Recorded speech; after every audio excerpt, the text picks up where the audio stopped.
A new report from the U.S. Surgeon General is looking at the impacts of screen time and the harm it's causing children and adolescents across the country. Those concerns are echoed here in the Granite State. Kelly O'Brien spoke with doctors, mental health professionals, and families about the biggest concern over too much time on devices.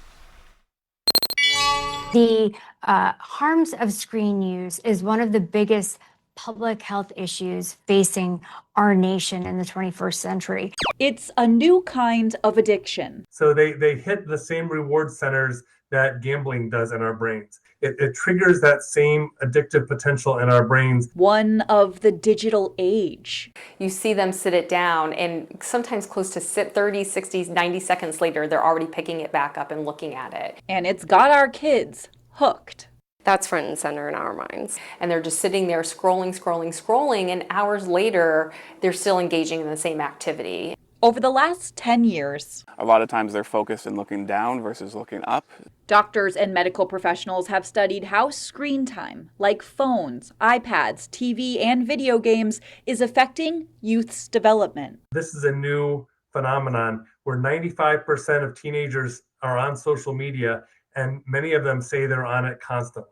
So this has been a big shift in what us as human beings are seeing and doing as their brains are developing rapidly during this period of growth. And parents can play a big role in trying to turn the tables. They need a lot of support still, whether it's helping them figure out how to do their laundry, how to drive a vehicle, or how to manage the wild west of social media and electronic devices. As the research continues, they can see it's clearly having impacts, but the long-term effects are unclear. We don't fully understand all the impacts, but there is emerging evidence that it is causing harm in our children, adolescents, and I would say even adults. Because doctors say we have never experienced something like this before. That may be pulling them from other things that are important, like physical activity, like relationships with real human beings, and impacting their sleep.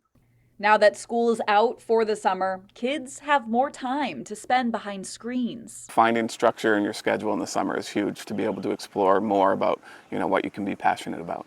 At the Granite State YMCA, all of their summer camps are screen-free. The fingers aren't going, the mind's not going, the eyes aren't strained. Offering campers a true chance to reset and reground themselves. And these really are the years where making that connection and learning those skills is just important.